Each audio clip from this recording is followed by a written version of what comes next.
Anticipo di grande importanza quello che si gioca allo stadio Matranga di Castellammare del Golfo di Fronte. La squadra di casa allenata da Giuseppe Mione è il nuovo Casteldaccia, il primo Casteldaccia di mister Rosario Bennardo dopo il minuto di raccoglimento osservato in tutti i campi.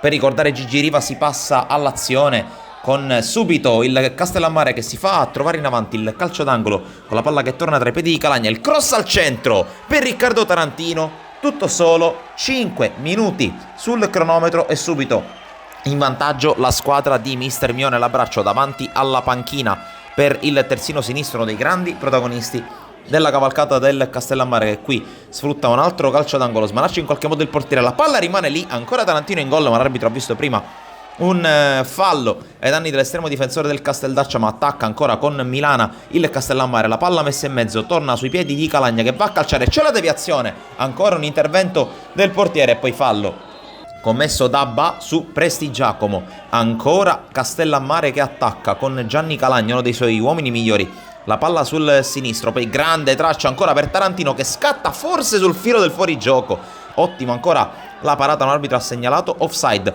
Ancora Calagna scatenato, palla sul sinistro, tiro deviato, arriva Ba e ancora il salvataggio del numero 1 del Casteldaccia, ma è un monologo della squadra di Mione che qui attacca sulla sinistra, conclusione con deviazione e palla che si perde fuori in calcio d'angolo. Poi prova a recuperare palla il Casteldaccia con bisogno, ma la perde.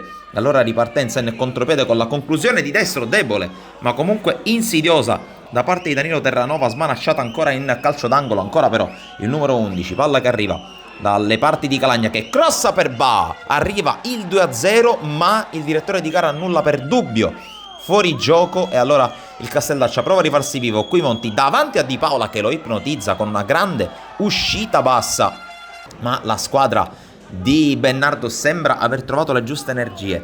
Qui la Sinba con la scontro, poi conclusione mancina, palla che si perde fuori. Allora Monti prova ad accendersi, prende il tempo a Caronia, accelera anche su Milana, poi a tu per tu con Di Paola, arriva il contatto, arriva il calcio di rigore. E allora opportunità per Fabrizio Monti dal dischetto contro Di Paola. Arriva il fischio dell'arbitro, la rincorsa di Monti che calcia col destro, ma Di Paola si riscatta subito, si distende alla sua destra, gran parata sul tiro dal dischetto. E allora la legge spietata del calcio si prevede così: gol sbagliato, gol subito, ma che capolavoro di Gianni Calagna, arcobaleno di sinistro e palla che si insacca alla destra del portiere, un gol stupendo da parte del numero 8 del Castellammare, che dunque con questa rete straordinaria va al riposo sul 2-0, ma prima una chance anche per triplicare le marcature con Malik Ba che passa dal centro ancora per Terranova che cerca di calciare, viene ostacolato dall'intervento di Pirrello.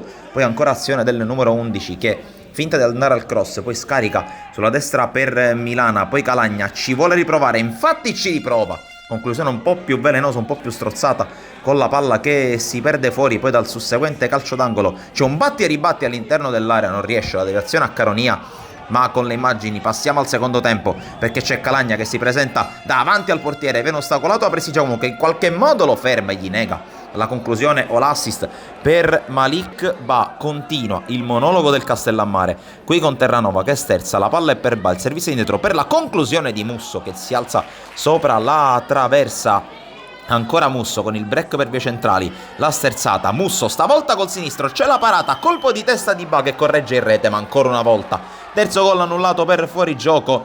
Allora ancora Ba prova a correre, sovrasta Prestigiacomo, evita l'interuscita di Marra e realizza la rete del 3-0, un gol in cui si vede tutto lo strapotere fisico di Malik Ba che realizza la rete del 3-0, si riesce a sbloccare il centravanti del Castellammare che allunga ancora nel parziale, il Casteldaccia di fatto sparisce dal campo. Allora ancora Ba, tu per tu ancora con Marra, questa volta col mancino di giustezza a bucare le gambe del portiere. 4-0 per un super Castellammare e doppietta per il possente centravanti africano. Non si ferma per il Castellammare, va ancora una volta in velocità contro Prestigiacomo, questa volta cerca l'assist per l'arrivo di Caronia che si sposta da centrocampista ma in realtà fa il bomber. 5 sulla sua maglia, 5 i gol del Castellammare che brinda e trionfa davanti al pubblico del Matranga. C'è spazio per un ultimo tentativo da parte del Casteldaccia con questa punizione da parte di Lasin, va respinta da un Di Paola praticamente inoperoso in tutto il secondo tempo, ma arrivano i 3 fischi, arriva un'altra vittoria in casa per il Castellammare. Da Sportisili è tutto, alla prossima!